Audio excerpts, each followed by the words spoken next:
The color purple has always felt special. It holds a unique spot in our minds. For a long time, it was more than just a color. It was a sign of power, a sign of wealth, a sign of royalty. But why was this one color chosen? Why did kings and emperors get to wear it? Why was it off limits to most people? The story of purple is a story about nature, hard work, money, and power. It shows how something rare can become a symbol of who is in charge. It was not just a fashion choice, it was a statement, a very expensive statement. Imagine a world where colors are hard to get. Not like today, where you can buy paint or dye in any color you want. In ancient times, making a color last on fabric was a huge challenge. Natural sources were the only way. Plants, insects, minerals, these were the tools. But some colors were much harder to find than others. Purple was one of the hardest. The true, deep, vibrant purple we are talking about here. Not a washed out lilac, not a reddish maroon, but a rich, royal purple. This color came from the sea. It came from a tiny snail. This snail is called the murex, specifically the Balinus brandaris and Hexaplex trunculus snails. These snails live in the Mediterranean Sea. They are not very big, and the dye they produce is even smaller. You see, the snails do not just ooze purple, they have a special gland. This gland produces a clear fluid. This fluid, when exposed to air and sunlight, slowly changes color. It goes from yellow to green to blue, then finally to purple. It is a slow and careful process. Getting the fluid out was hard work. People had to collect the snails. Imagine gathering millions of these small creatures. They used traps, they used nets. They collected them by hand from the rocky shores. Then they had to prepare them. Some methods involved crushing the whole snail. Other methods were more refined. They would carefully extract the gland itself. This was a delicate operation, and it took a lot of snails to get a tiny bit of dye. Think about the scale. To dye just one small toga with a good, strong purple, you needed thousands upon thousands of snails. Some reports say it took 10,000 snails to make just 1 gram of dye. A gram is not much. It is less than a sugar packet. For a full robe, you would need tens of thousands, maybe even hundreds of thousands of snails. This made the raw material incredibly scarce. It was not just scarce because the snails were only in certain places. It was scarce because so many were needed for so little color. The main place for this dye was Phoenicia. This ancient land is roughly where Lebanon is today. The city of Tyre was the heart of this industry. Tyrian purple, it was called. It became famous. The Tyrians were master dyers. They had the secrets of the process. They knew how to get the most vibrant, lasting purple. This geographical limitation added to the rarity. You could not just make this dye anywhere. You needed the right snails. You needed the right climate. And you needed the specialized knowledge. So, the first reason purple was for royalty was simple. It was almost impossible to get. The resource was limited. The amount you could get from each source was tiny. And the process was complex. This rarity immediately pushed the price up. It made purple something only a few people could ever dream of owning. It set it apart from all other colors. It was not just a pretty color. It was a natural wonder, hard won from the sea. And this hard-won nature made it very, very valuable. The rarity of purple dye was just the beginning. The next step was the cost, and the cost was truly staggering. We are talking about sums that would shock people even today. It was not just expensive, it was astronomically expensive, more expensive than silver. Often more expensive than gold, ounce for ounce.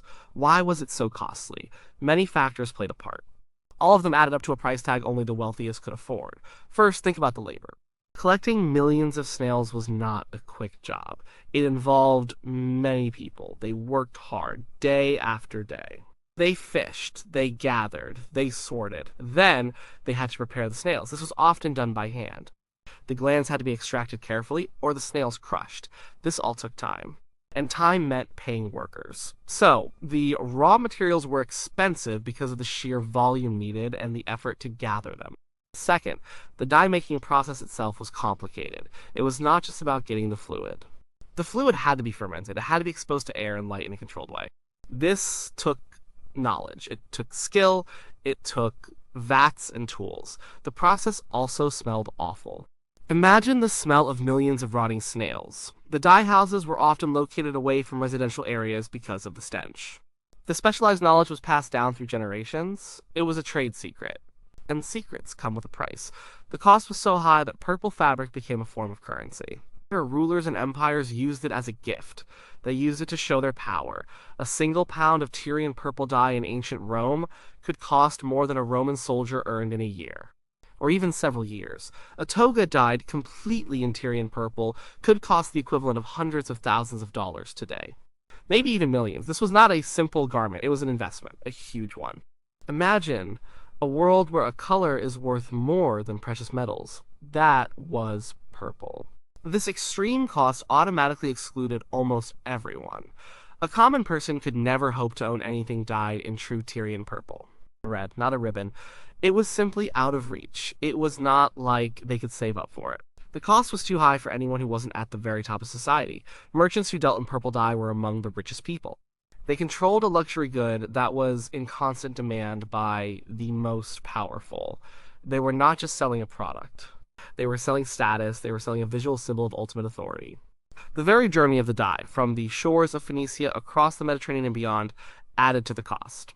Shipping was not cheap. Pirates were a risk. Taxes were levied. All these costs piled up.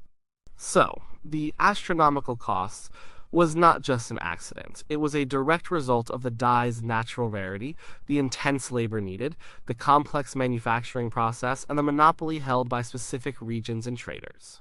This combination created a barrier that only rulers and the very, very rich could overcome. It wasn't just a choice for royalty, it was a necessity. No one else could afford it. And because only they could afford it, it naturally became linked to their status. Once a color became so rare and so costly, it was only natural for it to become a symbol. And purple became the ultimate symbol of power. It wasn't just that rulers could afford it. They actively used it to show their authority, to set themselves apart, to make a statement without saying a word. This connection between purple and power grew over centuries. It became deeply ingrained in societies, especially in the Roman Empire and later the Byzantine Empire. Think about the Roman emperors. When they appeared in public, they needed to look like rulers. They needed to project strength, wealth, and divine favor. Purple was perfect for this. The color was vibrant. It stood out from the muted tones of undyed wool or simple plant dyes. When an emperor wore a purple-bordered toga, or later, a full purple robe, everyone knew who he was. There was no mistaking it. It was a visual declaration of his supreme status. The association went even deeper. In some cultures, purple was seen as a divine color. Because it was so rare and beautiful, it felt like something from the gods. So, when a ruler wore purple, it wasn't just showing his earthly power. It was suggesting a connection to the divine. It made him seem chosen, blessed by the heavens. This was a powerful message in societies that believed in gods and fate. It helped legitimize their rule. The phrase "born in the purple" comes from the Byzantine Empire. There was a special room in the imperial palace in Constantinople. It was called the Porphyra. It was decorated with purple porphyry stone, and it was where empresses gave birth to their children. A child born in the Porphyra was born in the purple. This meant they were legitimate heirs to the throne. It was the highest form of imperial birthright. This shows how completely purple became tied to the very idea of royalty. It wasn't just a garment, it was a birthplace, it was an identity. This symbolism was not accidental. It was carefully cultivated. Rulers understood the power of visual signals. They knew that people would see the purple and associate it with supreme authority. It created a hierarchy, a very clear one. Everyone knew their place. The emperor wore purple. Senators might wear a purple stripe, and common people wore earth tones. It was a simple, effective system of social control. Laws were even put in place. These were called sumptuary laws. They dictated what people could wear based on their social status. These laws often restricted the use of purple very strictly. Only the emperor could wear a full purple toga or cloak. High-ranking officials might be allowed a narrow stripe of purple. This wasn't just about limiting access. It was about reinforcing the message. It was about making sure that purple remained exclusive, that its symbolism of power was never diluted. So, purple became a silent language. And it spoke of leadership, of divine right, of immense wealth, and of unquestionable authority. It was more than just a color. It was a statement of who you were, where you stood in society, and the power you held. And because of its origins and rarity and cost, it was a statement only the most powerful could ever hope to make. It solidified their position at the very top. It made them literally stand out from the crowd.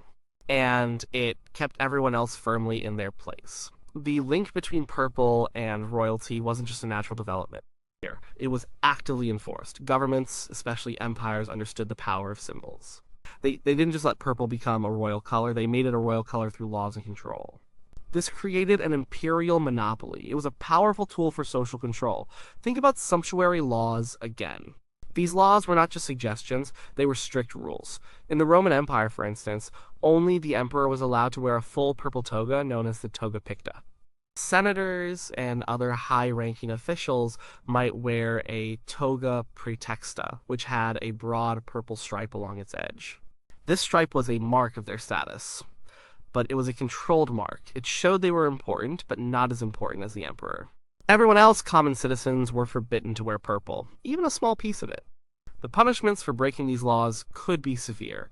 You could face fines, you could face imprisonment. In some cases, you could even face execution. This was not a minor offense, it was an act of defiance against the state. It was trying to usurp a symbol of imperial power. Imagine trying to wear a fake crown. That's how serious it was seen. The government actively policed who wore purple. They made sure the visual hierarchy was maintained. This created a very clear system. When you saw someone in purple, you immediately knew they were someone of immense importance. Or perhaps they were serving someone of immense importance. It fostered respect. It fostered awe. It reinforced the idea that these rulers were special, they were different, they were above everyone else. The color purple became a uniform for the ruling class. It was a uniform that no one else was allowed to wear. The state also controlled the production and distribution of the dye. In the later Roman Empire, and especially in the Byzantine Empire, the dye factories were often state-owned, or they were heavily regulated by the state. This meant the emperors had a direct say in who could get the dye. They could limit its supply, they could control its price. This further cemented their monopoly. It prevented any rogue wealthy person from suddenly deciding to deck themselves out in purple. The state simply wouldn't sell them the dye. This imperial control served several purposes. First, it preserved the value of purple as a status symbol. If everyone could get it, it would lose its special meaning. By keeping it exclusive, its power as a symbol remained strong. Second, it generated revenue. The state could sell small amounts of purple-dyed fabric or dye at exorbitant prices to favored individuals or for diplomatic gifts. Third, and most importantly, it was a form of psychological control. When people saw purple, they saw power. They saw the emperor, they saw the system. It was a constant visual reminder of who was in charge. It reinforced the social order. It made the hierarchy visible and undeniable. It helped maintain stability and obedience. It was a very clever use of a natural resource to bolster political authority. The color was not just rare, it was reserved. Reserved by law, by force, and by a complete monopoly over its source. This made it a far more potent symbol than simple rarity or cost could have achieved on its own. The strict rules and imperial monopoly over purple lasted for many centuries, but like all things, it eventually changed. The fall of empires played a big role. The decline of the Roman Empire in the West meant the breakdown of complex trade routes and industries. The secrets of Tyrian purple were slowly lost or became less important. The Byzantine Empire in the East kept the tradition alive for longer. They continued to use Tyrian purple as a symbol of their imperial authority, but even there, things changed. The conquest of Constantinople by the Ottoman Turks in 1453 marked a significant turning point. The old imperial systems crumbled, the dye workshops and the knowledge passed down for generations disappeared. The specific murex snails were still in the sea, but the elaborate, costly process to extract the dye was largely forgotten or abandoned. The demand for such an impossibly expensive dye also waned as new powers rose and trade routes shifted. For a long time after that, true Tyrian purple was mostly a memory. Other purple shades existed. These were made from different, less intense natural sources. For example, some lichens or certain plants could produce purple. But these purples were never as vibrant, as deep, or as permanent as the ancient Tyrian dye. They also weren't nearly as expensive or difficult to make. So for centuries, purple lost some of its extreme exclusivity. It was still associated with luxury or sometimes religion, like the purple worn by cardinals in the Catholic Church, but not with the same absolute imperial power. The biggest shift came much later in the 19th century. In 1856, a young English chemist named William Henry Perkin was trying to create a cure for malaria. He was experimenting with coal tar. Accidentally, he discovered a vibrant purple dye. He called it mauveine, or simply mauve. This was the first synthetic dye. It was a groundbreaking discovery. Perkins Mauve was amazing. It was bright, it was permanent, and most importantly, it was cheap to produce. Suddenly, the color purple was accessible to everyone. You didn't need millions of snails. You didn't need specialized Phoenician knowledge. You didn't need an emperor's permission. Anyone could buy fabric-dyed purple. This changed everything for the color. With the advent of synthetic dyes, purple stopped being a symbol of unreachable royalty. It became a color for anyone. It could be worn by common people. It could be used in fashion. It could be used in art. Its meaning shifted. It still held a certain prestige. It was still seen as a luxurious color. But it no longer represented absolute power and exclusivity in the same way. Today, purple holds many meanings. It can symbolize creativity, spirituality, magic, mystery, and even eccentricity. It's often associated with luxury and sophistication, but the strict, almost religious connection to royalty is gone. We can all wear purple now, we can decorate our homes with it, we can buy a purple car if we want. The story of purple is a powerful example of how human effort, economic forces, and political will can transform a natural resource into a potent symbol. For thousands of years, the color purple was reserved for royalty not just because it was beautiful. It was reserved because it was nearly impossible to get. It was shockingly expensive. And the people in power made sure it stayed that way. They used its rarity and cost to reinforce their own status. They controlled its use with laws and force. The Murex snail played a huge, silent role in shaping the history of human power and display. And even though we can all wear purple today, its long history as the color of kings and emperors still gives it a special, deep meaning. It reminds us of a time when a simple shade could define an entire social